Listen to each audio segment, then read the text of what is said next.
কোনো রকম electric bitter বা হ্যান্ড বিটার ছাড়া তৈরি করেন ব্লেন্ডারে মজাদার chocolate loop cake. Hello everyone, আসসালামু আলাইকুম। আশা করছি আপনারা সবাই অনেক বেশি ভালো আছেন।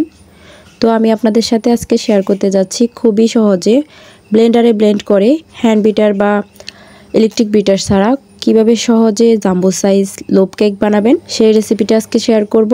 এই কেকটি এতটাই বেশি সফট এবং ময়েস্ট হবে, মুখে দিবেন আর মিলিয়ে যাবে। এতটা ইজি কেকের রেসিপি যে কেউ খুব সহজে কিন্তু এই কেকটি তৈরি করে নিতে পারবে। তো কথা না পারিয়ে চলুন রেসিপিটা শুরু করা যাক। তো প্রথমে আমি কেকটি তৈরি করার জন্য একটা বাটার মিল্ক তৈরি করে নেব।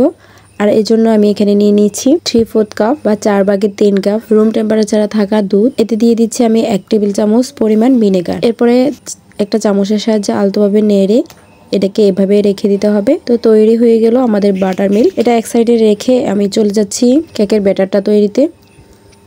তো প্রথমে আমি ব্লেন্ডারের যে বড় মগটা আছে সেই মগটা নিয়েছি। এবার এই ব্লেন্ডারের মগটাতে আমি নিয়ে নিচ্ছি প্রথমে 2টা ডিম ভেঙে নিচ্ছি। রুম টেম্পারেচারে থাকা 2টা ডিম নিয়ে নিতে হবে। এরপর এতে দিয়ে দিচ্ছি 2 কাপ ময়দা,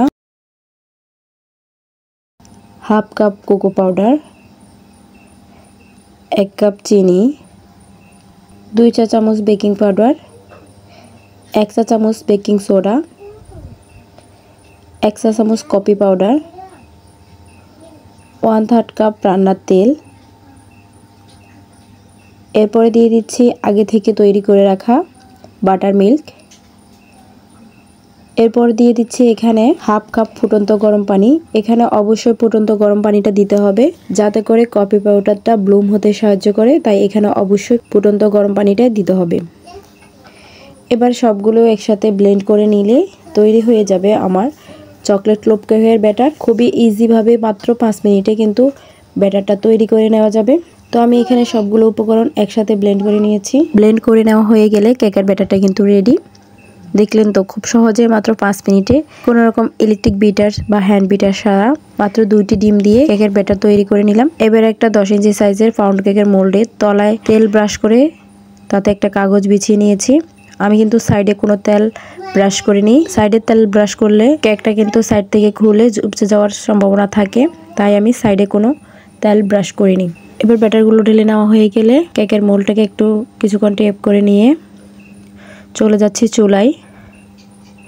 চুলায় একটা মোটা তলানিযুক্ত হাঁড়ি আমি প্রিহিট করে নিয়েছি 10 মিনিট আগে। এবার নিচে একটা স্ট্যান্ড বসিয়ে আমি কেকের মোল্ডটা সাবধানে বসিয়ে দিচ্ছি। এবার চুলার আঁচটা একদমই লো করে দিয়ে একটা ঢাকনা দিয়ে ঢেকে শিলনোড়া দিয়ে চাপ দিয়ে দিচ্ছি। এভাবে জাল হতে থাকবে প্রায় 50 মিনিটের মতো।